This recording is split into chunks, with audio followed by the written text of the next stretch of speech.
When I discovered a lump in my breast at the age of 16, I was not afraid of pain. I was afraid of losing my dreams.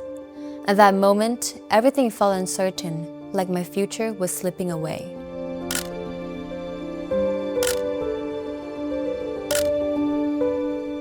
Although the tumor was benign, the fear was real, and that fear became a turning point in my life. I come from a family where breast cancer isn't a distant threat, so I think it is very important to raise awareness and make it more relevant in our society, especially among the youth, where we have to create a strong foundation for understanding the importance of early detection. That experience lit a spark in me, a desire to help other women. But back then, I had no platform, no voice, so I started by sharing my stories with people close to me, and then I stepped into the pageantry field. It might sound cliche, but it was through pageantry that I found my voice. I met women who believed in me, and this very group of women became a living proof that my story was worth sharing. They now gave me the strength and inspiration, empowering me to spread this advocacy further. That is how Opal for Her began, a project on breast cancer awareness and early detection.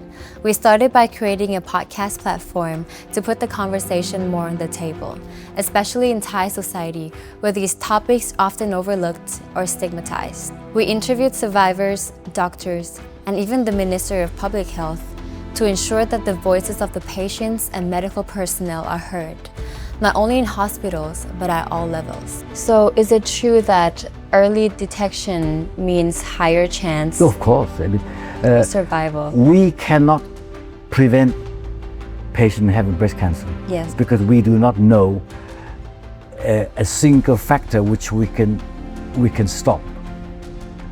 But what we can do is to offer early detection, and with early detection, with early diagnosis, with modern treatment, breast cancer is potentially curable. But raising awareness is only the first step. Financial barriers are still a big threat because I spoke to doctors and patients who revealed a harsh truth. Many women simply stop going to the hospital because they can't afford it. ทุนทรัพย์เรามันหมดไปประมาณ 2-3 ปีแล้ว แล้วถ้าเกิดเราไม่ได้เตรียมเงินก้อนแรกสำรองนี้ไปก็คือจะไม่เกิดการรักษาใช่ไหมคะ ใช่ใช่ เงินทุกบาททุกสตางค์ที่เราบริจาคมูลที่โรคมะเร็งโรงพยาบาลศรีราชเนี่ยทุกบาททุกสตางค์มีคุณค่ามีความหมายถ้าคนไข้บอกฉันไม่มีเงินเขาจะเชิญสังคมสงเคราะห์มาคุยกับคนไข้คนนี้ช่วย 100% ช่วย 50% ส่วนใหญ่ 100% ทั้งนั้น Every penny comes from donation. That's why no money, no talk.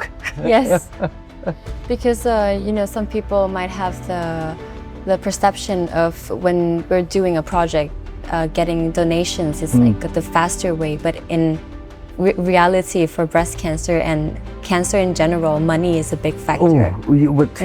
You have to face fact that without adequate funding, Yes, you cannot run anything. appropriate projects. Yes.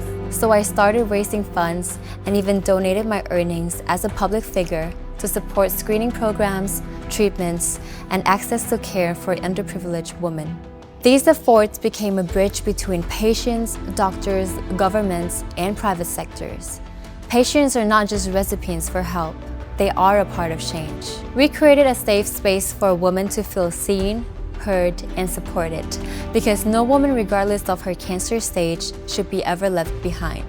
The next step is building a sustainable future. I plan to launch scholarships for medical students to conduct research in early detection and women's health. One doctor throughout their lifetime can save hundreds or even thousands of lives. I may not be a cancer survivor, but I've walked through the fear, and I turn it into the purpose. Through Opal for Her, I want to be a light in this world, not only for myself, but to awaken hopes in others as well.